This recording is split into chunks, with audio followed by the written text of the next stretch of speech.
A friend of mine worked offshore for almost 5 years on deep-sea drilling rigs in the Gulf before he quit and disappeared back home.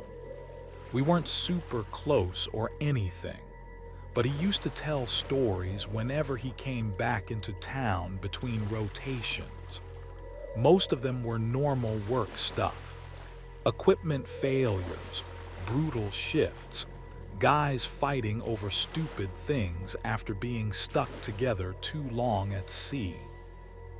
But there was one story he only talked about once, and even then he sounded like he regretted bringing it up halfway through. This was maybe 3 years ago. We were drinking behind a repair shop after closing, and somehow the conversation drifted toward weird offshore accidents. That's when he mentioned a mechanic named Collins. According to him, Collins had been on the same rig for years. Quiet guy, mid-40s maybe. Apparently everybody liked him because he stayed calm during emergencies and knew the machinery better than half the engineers on board. Then there was an accident during a drilling operation about 200 miles offshore. My friend never explained exactly what failed because he wasn't directly involved in the drill systems. But something went wrong deep below the platform during pressure testing. Not a full blowout, but close enough that alarms triggered across multiple sections of the rig. They lost power briefly and had to shut operations down while emergency systems kicked in. During the outage, part of the lower maintenance crew got trapped near one of the flooded equipment corridors. Collins was down there when it happened. They eventually recovered everyone after maybe 40 minutes, but according to my friend, Collins came back different afterward. Not injured exactly, just wrong. At first, people assumed he was in shock. He barely spoke during meals and started staring off during conversations like he was distracted by something nobody else could hear. A medic on board tried evaluating him, but Collins insisted he was fine. Then weird things started happening around him. The first incident sounded harmless enough. One of the crane operators walked into the mess hall complaining about coffee quality before he even opened his mouth. Collins responded with, "Yeah, they burned it again." The operator laughed and asked how he knew what he was about to say. Collins just shrugged. Nobody thought much about it until it kept happening. People would start conversations, and Collins would answer before questions were finished. Not guessing either. Actual responses to things nobody had said yet. One worker joked that Collins was reading minds. Apparently, Collins looked genuinely uncomfortable after hearing that. My friend said the atmosphere on the rig slowly got tense over the next week because once you notice something like that, you can't stop paying attention to it. At first, everybody tried rationalizing it. Maybe he was just good at reading expressions or predicting routines. Offshore work gets repetitive. Same people, same schedules, same conversations every day. But then Collins started responding to things there was no way he could anticipate. One night during maintenance checks, my friend was walking with another mechanic discussing a hydraulic issue they planned to report in the morning. They hadn't spoken to anyone else about it yet. Before they even reached the equipment bay, Collins walked past them and said, "Control already knows about pump 3. They're shutting it down tomorrow." Then he kept walking. The shutdown order came through less than an hour later, Stuff like that kept piling up. Crew members started testing him deliberately, changing subjects mid-conversation, writing questions down instead of speaking, trying to catch him slipping. Sometimes it failed completely. Other times he'd answer too early by accident. That was apparently the worst part. He didn't act smug or creepy about it. According to my friend, Collins looked exhausted all the time, like he was trying very hard not to say certain things out loud. The rig supervisor eventually pulled him aside after several complaints from crew members. Nobody knew exactly what was said during that meeting, but afterward Collins stopped talking almost entirely unless necessary.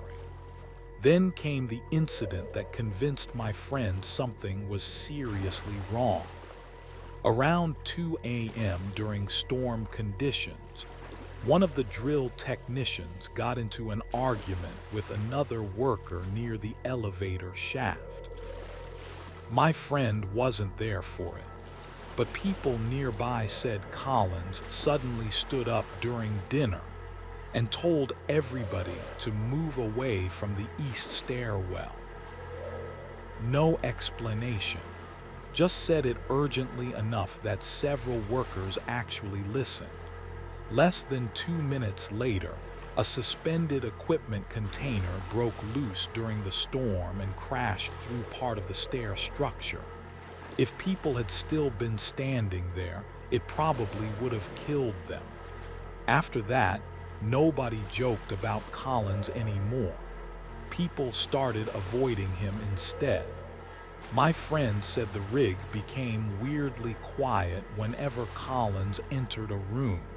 Conversation stopped. Some workers got paranoid. He was listening to private discussions before they happened. Others thought the drilling accident caused brain damage or exposure to something underground. There were rumors too. Apparently during the original accident, Collins had been trapped alone near the damaged drill section longer than anybody else. One worker claimed rescue teams found him sitting calmly in complete darkness before emergency power returned. Another rumor said Collins kept insisting the accident had happened before already, not metaphorically, literally, like he remembered living through it more than once. My friend didn't believe that part initially until he overheard Collins talking to the medic late one night. According to him, Collins sounded terrified, not confused, terrified. He kept asking the medic what date it was, then arguing when the answer didn't match whatever he expected. At one point he apparently said, "No, this is earlier than last time." The medic reported him for psychological evaluation after that, but evacuation got delayed because of weather, so Collins stayed on board another 4 days. That's when things escalated. People started noticing Collins reacting to conversations before they physically happened, not just predicting topics, actually responding several seconds early. One guy described asking a question and hearing Collins' answer before he finished speaking. Another claimed Collins flinched before loud noises occurred. My friend personally witnessed one incident that bothered him enough to eventually quit offshore work entirely. They were repairing equipment in one of the lower machinery compartments when Collins suddenly grabbed his arm and pulled him backward hard enough to knock over a toolbox. A pipe ruptured overhead less than a second later, exactly where my friend had been standing. Scalding steam filled half the compartment instantly. My friend asked Collins how he knew that was going to happen.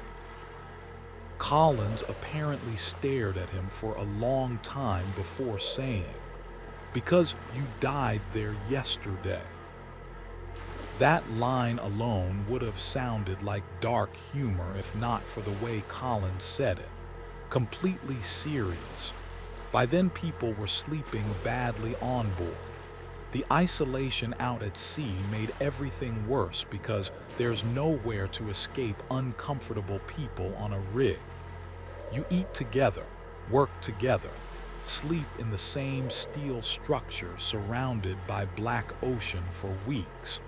And Collins kept getting stranger. He started avoiding clocks entirely, covered the digital display in his quarters with tape.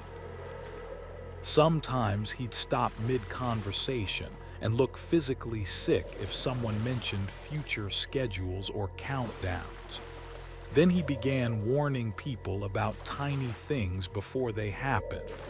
Dropped tools, power flickers, phone calls from home, arguments, small injuries, always seconds or minutes ahead, never wrong. Eventually, the company sent a helicopter to remove him during bad weather despite normally avoiding evacuations under those conditions. According to my friend, that alone scared everybody because it meant management was desperate to get him off the rig quickly. The helicopter arrived just before sunset. Collins looked relieved when they told him he was leaving. But right before boarding, he supposedly grabbed the supervisor and said something quietly that nobody else heard. The supervisor went pale immediately afterward. Then the helicopter left. About 40 minutes later, communications with it were lost during the storm. They never found wreckage. Officially, the aircraft crashed into the ocean. But the part that messed my friend up most happened afterward. The next morning, before anybody informed the rig crew about the missing helicopter, Collins walked into the mess hall soaking wet. Not injured, not panicked, just exhausted.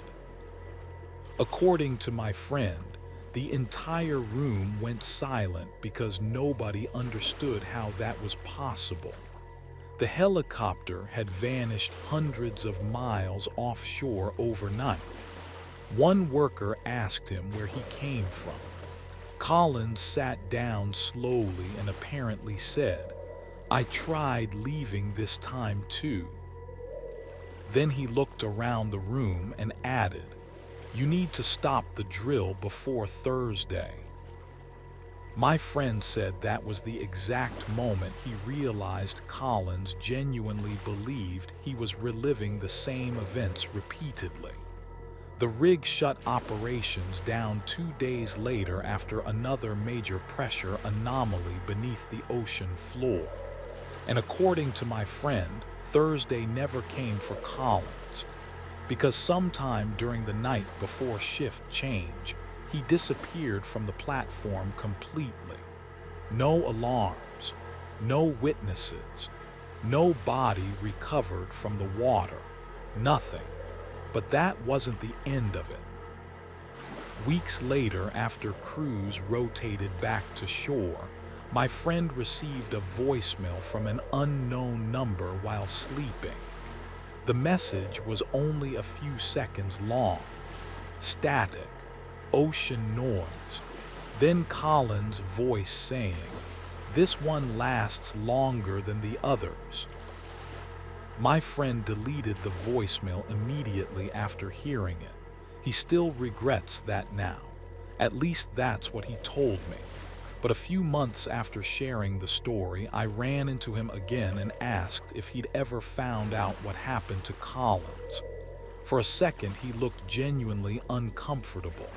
Then he told me there was one detail he'd left out.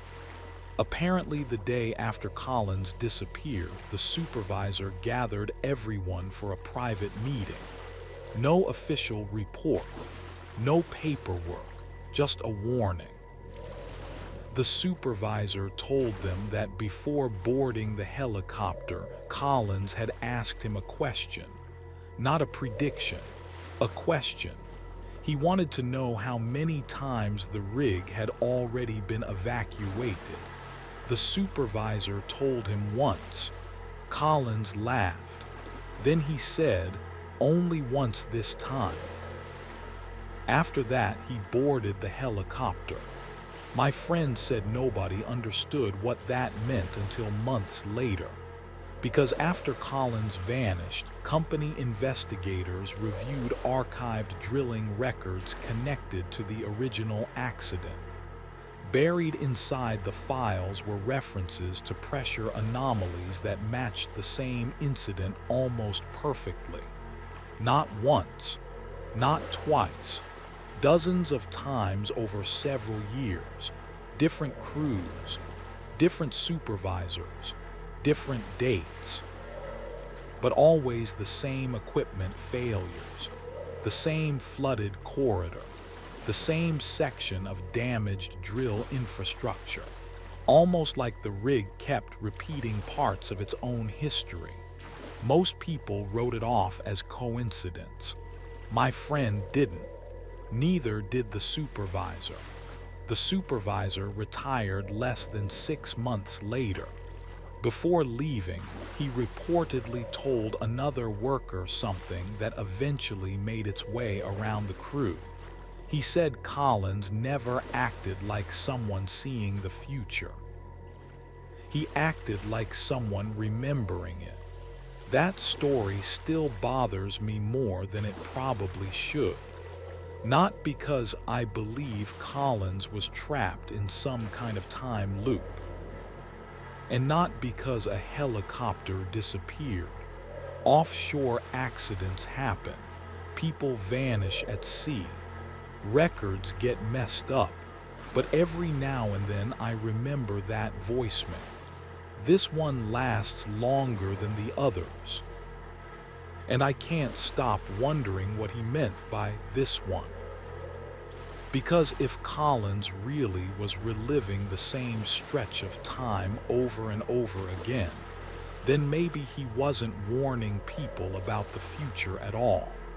Maybe he was warning them about something that had already happened. Again, and again, and again.